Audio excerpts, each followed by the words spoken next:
재판. 오늘은 우리가 본격적으로 재판을 진행하기 전에 서로의 입장을 들어보는 자리입니다. 지금부터의 대화는 공식 기록에 남기지 않을 거니까 다들 편하게 말씀해주세요. 법률 대리인도 오셨지만 원고이신 최진수 박사님 말씀을 먼저 좀 들어봤으면 합니다. 제가 개인적으로 궁금해서 그러는 거니까요. 새로운 법률이 통과된 것을 알고 계셨죠? 등록하지 않은 휴머노이드는 국가가 관리한다는. 판사의 질문에 아빠가 순순히 인정한다. 네, 알고 있었습니다. 인공지능의 윤리적 선택을 연구하셨죠? 그렇습니다. 정부가 왜 등록제를 시행하는지도 잘 알고 계셨죠? 그렇습니다. 누구보다도 잘 아실 만한 분이 왜 등록을 하지 않았습니까? 철이를 휴머노이드라고 생각하지 않았습니다. 저에게는 자식과 마찬가지였습니다. 그런 소유주가 한둘이 아니라는 것도 물론 알고 계시겠죠? 기르던 개에게도 유산을 상속하는 사람도 있고요. 저는 철이가 자신이 휴머노이드라는 것을 몰랐으면 했습니다. 왜죠? 휴머노이드가 자신을 인간이라고 믿는 게 더 낫다고 생각합니까? 그건 휴머노이드를 기만하는 것 아닌가요? 철이는 철저하게 스스로를 인간으로 생각하도록 설계되고 만들어진 휴머노이드입니다. 그래서 만약 자신이 휴머노이드라는 것을 알았다면 무척 혼란스러웠을 겁니다. 국가를 대신해 평양경찰청의 휴머노이드 태스크포스의 조상현 경감이 반박에 나섰다.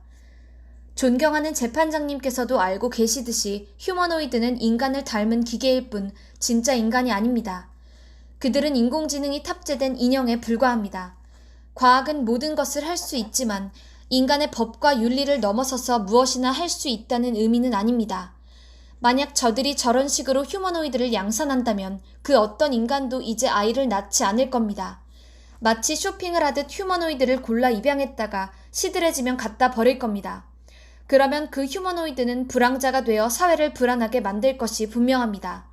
이 불황 로봇들이 인간과 똑같은 얼굴과 언어 능력으로 뭘 할까요?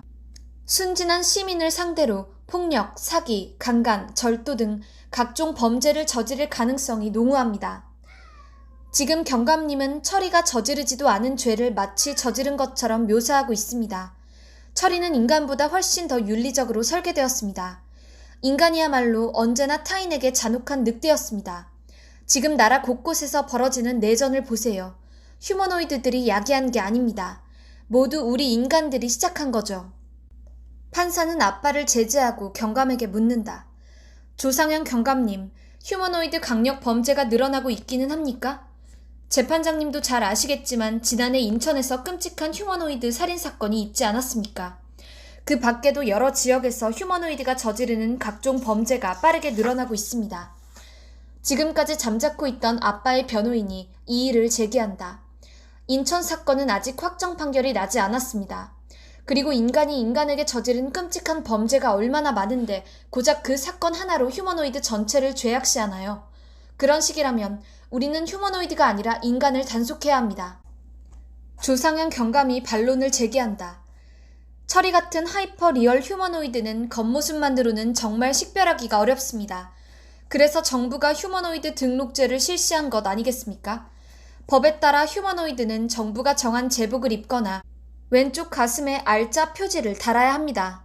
그리고 팔목에 식별 칩을 장착해 경찰관이 멀리서도 그들의 등록 정보를 확인할 수 있도록 했습니다. 그래야 인간이 그들이 휴머노이드라는 것을 알고 대비를 할 수 있을 테니까요. 원고는 법을 어겼을 뿐 아니라 앞으로도 지킬 생각이 없습니다. 국가의 강력한 법 집행은 국민들의 안전을 적극적으로 도모하기 위함입니다. 이 점 고려해 주시기 바랍니다. 아빠는 판사의 감정에 호소한다. 개는 오래전부터 인간의 친구로 여겨져 왔고 그래서 개를 학대하면 처벌을 받습니다. 저는 철이를 자식처럼 여겨왔습니다. 철이 같은 하이퍼 리얼 휴머노이드는 개보다도 더 인간과 비슷한 존재입니다. 인간과 똑같이 감정과 고통을 느끼고요. 그런데 왜 국가가 이를 빼앗아가고 동물에게도 차마 가하지 않는 학대를 하나요? 인간과 마찬가지로 존중하지는 못할 망정이요. 경감이 반박했다. 법률상 철이는 재물입니다. 그러니까 반환 소송을 내셨겠죠? 동물보호법에 의해 보호받는 개나 고양이와는 다릅니다. 생명을 부여받은 동물이 아니라 그냥 작동 중인 기계에 불과하죠. 그리고 설령 생명이 있는 동물이라도 만약 치명적인 전염병이 발생하면 국가는 공공의 안전을 위해 살처분할 권리를 가지고 있습니다. 그게 국민을 보호해야 할 국가의 의무이기도 하고요. 법정은 법에 따라 판단을 하는 곳이지 방송 토론장이 아닙니다. 인정에 호소하지 마세요. 경감은 동의를 구하듯 판사를 쳐다본다. 법정이 어떠해야 하는지는 제가 결정합니다. 그러나 피고 측 주장도 일리는 있습니다. 원고 측이 위헌 소송을 내서 휴머노이드 등록 법률 자체의 적법성을 따져보는 게 더 현명해 보입니다만 그건 제가 왈가왈부할 범위를 벗어납니다. 원고 측이 결정할 문제니까요. 이 자리에서 쉽사리 단정하는 게 섣부를 수 있습니다만 지금 상황만 봐서는 원고 측이 준비를 더 철저히 해야 할 것 같은데 어떻게 하시겠습니까? 지금 이대로 소송을 진행하시겠습니까? 판사는 아빠가 사실상 패소할 소지가 크다고 암시한 것이다. 녹화된 영상을 보면 자리에서 일어나려던 아빠는 순간 어지러움을 느끼고 휘청거린다. 변호사가 급히 그를 부축해 자리에 다시 앉힌다. 정신을 수습한 그는 변호사와 함께 재판정 밖으로 걸어 나온다. 아빠가 마냥 손을 놓고 있지는 않았다는 것을 나는 나중에 알았다. 그는 나름대로 나를 구하기 위해 최선을 다했고 그 과정을 기록으로도 상세히 남겨두었다. 그 전까지 평탄하게 살아온 그가 정부와 회사에 맞서는 일이 쉽지는 않았을 것이다. 그는 내가 무등록 휴머노이드 단속법에 따라 압수되었다는 것을 펫숍에서 나온 즉시 알았다. 곳곳에 나를 수배했지만 돌아온 것은 무등록 휴머노이드는 반환하지 않는다는 대답뿐이었다. 그는 국가를 상대로 나를 반환해달라는 소송을 제기하기로 했다. 하지만 공식적으로 나는 휴먼 매터스의 소유였으므로 그는 먼저 회사를 설득해야 했다. 휴먼 매터스는 이런 문제로 정부와 맞서는 것이 탐탁지 않았지만 비공개로 조용히 진행하기만 한다면 소송에 반대하지 않겠다고 했다. 회사의 최신 기술이 탑재된 프로토타입이 유출되는 것도 원하지 않았던 것이다. 그래서 명목상 원고는 휴먼 매터스 랩이 되었지만 소송은 아빠가 주도했다. 재판은 평양지방법원에서 진행되었다. 한반도의 통일 이후 낙후된 북한 지역을 개발하기 위해 평양은 휴머노이드 특화 도시로 지정되었다. 많은 IT 기업이 평양에 새로이 자리를 잡았다. 휴먼 매터스 랩도 원래는 서울에 본사를 두었으나 통일 이후 평양으로 옮겨갔다. 인프라가 부실했기 때문에 평양은 오히려 IT 기업들이 온갖 실험을 해보기 수월했다. 완전 자율주행 택시들이 가장 먼저 상업적으로 운행을 시작한 곳도 평양이었다. 원래 택시 산업이 거의 없다시피 했기 때문에 인간 노동자들의 저항도 적었다. 그래서 평양에서는 휴머노이드 관련 재판이 심심찮게 열렸고 평양경찰청에서는 휴머노이드 태스크포스까지 있었다. 조성현 경감은 그 태스크포스의 책임자였다. 만약 이 재판이 계속 진행되어 판결까지 받았더라면 중요한 판례를 남기게 되었을 것이다.